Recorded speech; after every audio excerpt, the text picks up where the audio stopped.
కృష్ణానది ఉపనదిలోకి వరద ప్రవాహం పెరుగుతుండటంతో ప్రకాశం బ్యారేజీకి భారీగా నీరు చేరుతోంది. ఇక మరింత సమాచారం మా ప్రతినిధి కృష్ణమనాయుడు ప్రత్యక్ష ప్రసారం ద్వారా అందిస్తారు.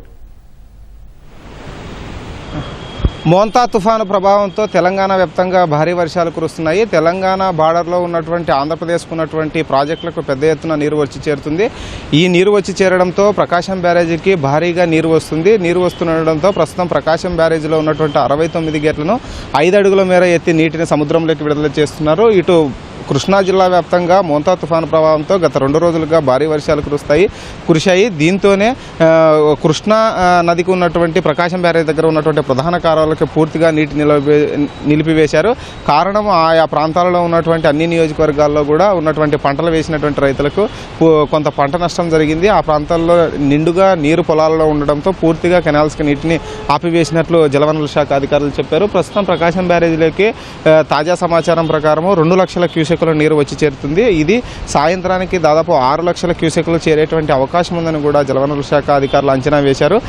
పైన ఉన్నటువంటి పులిచింతలతో పాటు నాగార్జున సాగర్ ప్రాజెక్టుకి తెలంగాణ నుంచి భారీ వర్షపు నీరు వచ్చి చేరుతుంది. ప్రస్తుతం పులిచింతల ప్రాజెక్టు సమాచారం చూసుకుంటే పులిచింతల ప్రాజెక్టు నుండి 4,80,000 క్యూసెక్కులు కృష్ణానది నుంచి ప్రకాశం బ్యారేజ్లోకి వస్తున్నట్లు అధికారులు చెప్పారు. అటు సాగర్ నుంచి కూడా దాదాపు 3 లక్షల పైగా క్యూసెక్కుల నీరు వస్తుంది. అటు స్పిల్వే విద్యుత్ ఉత్పత్తి 2 కలుపుకొని చూసుకుంటే దాదాపు 3,30,000 క్యూసెక్కుల నీరు వస్తుంది. ఇటు ప్రకాశం బ్యారేజీకి వస్తున్నటువంటి నీటి ఉధృతితో జలవనరుల శాఖ అధికారులు అప్రమత్తమయ్యారు. కృష్ణా నదీ తీర ప్రాంతంలో ఉన్నటువంటి ప్రజలను ఇప్పటికే అప్రమత్తం చేశారు. ఆయా ప్రాంతాల్లో రెవెన్యూ సిబ్బందితో పాటు గ్రామస్థాయి సిబ్బందికి సమాచారం ఇచ్చారు. కృష్ణా నదిలోకి ఎవరు కూడా చేపల వేటకు వెళ్ళకూడదని కూడా ఇప్పటికే నిషేధం విధించారు. అటువైపుకి ఎవరైనా వెళ్ళినప్పటికీ వారిని అప్రమత్తం చేసి సుదూర ప్రాంతాలకు నదీ సుదూర ప్రాంతాలకు తీసుకురావాలని కూడా రెవెన్యూ సిబ్బందితో పాటు పంచాయతీరాజ్ సిబ్బందికి ఇప్పటికే ఆదేశాలు జారీ చేశారు. మరోవైపు ఇప్పటికే కృష్ణా జిల్లాలో ఉన్నటువంటి అవనిగడ్డతో పాటు నాగాయలంక పులిగడ్డ ప్రాంతాలలో ఉన్నటువంటి రైతులు ఇప్పటికే ఆందోళన వ్యక్తం చేస్తున్నారు. భారీ వర్షాలు కురిసినటువంటి నేపథ్యంలో ఆయా ప్రాంతాల్లో ఇప్పుడే పంటలు ఎక్కువగా నీట మునిగాయి. మరోవైపు ఇప్పుడు కృష్ణానదికి వస్తున్నటువంటి నీటి ప్రవాహంతో కొంత రైతుల్లో ఆందోళన వ్యక్తం చేస్తున్నారు. అయినప్పటికీ ఏదైతే ప్రవాహము ఎగువ నుండి వస్తుందో ఆ ప్రవాహం ఎక్కువసేపు ఉండేటువంటి పరిస్థితి లేదని, ఒక 2 రోజులు మాత్రమే ఉండి ఆ తర్వాత ముగుస్తుందని కూడా ఒక అంచనాని జలవనరుల శాఖ అధికారులు వేశారు. ఏది ఏమైనప్పటికీ కృష్ణా నదీ తీర ప్రాంతంలో ఉన్నటువంటి ప్రజలను మాత్రం ఎప్పటికప్పుడు అధికారులు అప్రమత్తం చేస్తున్నారు. మరోవైపు ఎన్టీఆర్ జిల్లా వైపు చూసుకుంటే ఎన్టీఆర్ జిల్లా వైపు ముఖ్యంగా మనకు వరంగల్ జిల్లాలో పుట్టినటువంటి ఖమ్మం జిల్లా గుండా ఆంధ్రాలోకి ఎంటర్ అవుతున్నటువంటి మున్నేరు వాగుకు భారీ నుంచి అతి భారీ వరద నీరు వచ్చి చేరుతుంది. నిన్నటికి చూసుకుంటే నిన్న రాత్రి 8 గంటలకు చూసుకుంటే 35,000 నుండి 40,000 క్యూసెక్కులు మాత్రమే వచ్చి చేరింది.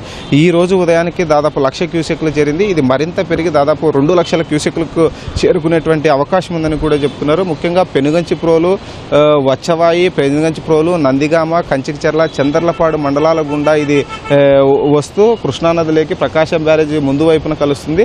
ఈ క్రమంలోనే జగ్గైపేట నియోజకవర్గంతో పాటు నందిగామ నియోజకవర్గాల్లో హై అలర్ట్ను ఇప్పటికే అధికారులు ప్రకటించారు.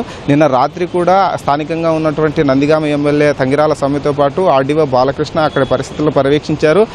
నిన్న జిల్లా కలెక్టర్ లక్ష్మీషాతో పాటు సిపి రాజశేఖర్ బాబు కూడా ఆయా ముప్పు ప్రాంతాల్లో పర్యటించి ప్రజలను అప్రమత్తం చేశారు. రెవెన్యూ సిబ్బందితో పాటు మిగిలినటువంటి అన్ని శాఖల సిబ్బందిని సమన్వయం చేసుకుంటూ ఆ ప్రాంతంలో ఎలాంటి అవాంఛనీయ సంఘటనలు జరగకుండా చూసుకోవాలని కూడా ఇప్పటికే సమాచారం ఇచ్చారు. మరోవైపు కాసేపటి క్రితమే విజయవాడ నుంచి నందిగామ, జగ్గైపేట ప్రాంతాల్లో పర్యటించేందుకు సిపి రాజశేఖర్ బాబుతో పాటు కలెక్టర్ లక్ష్మీషా వెళ్లారు. పోలంపల్లి ప్రాజెక్టు దగ్గర నుంచే ఈ మున్నేరు వాగు ప్రవహిస్తుంది. పోలంపల్లి ప్రాజెక్టు మీదుగా ఈ మున్నేరు వాగు వస్తుంది. పోలంపల్లి ప్రాజెక్టుని సందర్శించేందుకు కలెక్టర్ వెళ్లారు. అక్కడ ఉన్నటువంటి జలవనరుల శాఖల దగ్గర ఉన్నటువంటి సమాచారాన్ని తీసుకొని ముప్పు ప్రాంతాల్లో ఉన్నటువంటి ప్రజలకు సమాచారం ఇవ్వాలి. రైతులు కొంత ఆందోళన వ్యక్తం చేస్తున్నటువంటి పరిస్థితి, కొంత పంట మునిగేటువంటి పరిస్థితి కూడా ఉందని కూడా మనకు సమాచారం అందుతుంది. అయినప్పటికీ ఈ మున్నేరు వాగు పరిసర ప్రాంతాల్లో ఉన్నటువంటి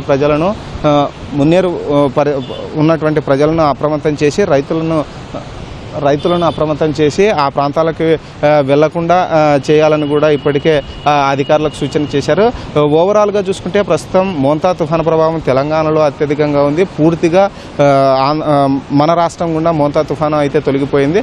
అయినప్పటికీ ప్రస్తుతం ఉమ్మడి కృష్ణా జిల్లా వ్యాప్తంగా ఎక్కడా కూడా వర్షాభావ పరిస్థితి అయితే కనిపించట్లేదు. పూర్తిగా ఎండ కాస్తుంది. కానీ ఎగువ ప్రాంతంలో కురిసినటువంటి వర్షాలతో మన దిగువనున్నటువంటి ప్రాజెక్టులకు నదీ తీర ప్రాంతం నుండి పెద్ద ఎత్తున నీరు వచ్చి చేరుతుంది. ఈ క్రమంలోనే ఉమ్మడి కృష్ణా జిల్లా వ్యాప్తంగా ఉన్నటువంటి అధికారులు అప్రమత్తమయ్యారు. జలవనరుల శాఖతో పాటు రెవెన్యూ శాఖ అధికారులు కూడా అప్రమత్తమై నిరంతరం దీని యొక్క పరిస్థితిని పర్యవేక్షిస్తున్నారు. మున్నేరు సమీప గ్రామాల ప్రజలను కూడా అప్రమత్తం చేసి పునరావాస కేంద్రాలకు కూడా రావాలని ఇప్పటికే సూచనలు చేస్తున్నారు. పునరావాస కేంద్రాలు ఏర్పాటు చేసే కూడా ఇప్పటికే జిల్లా యంత్రాంగం కూడా సిద్ధమైంది.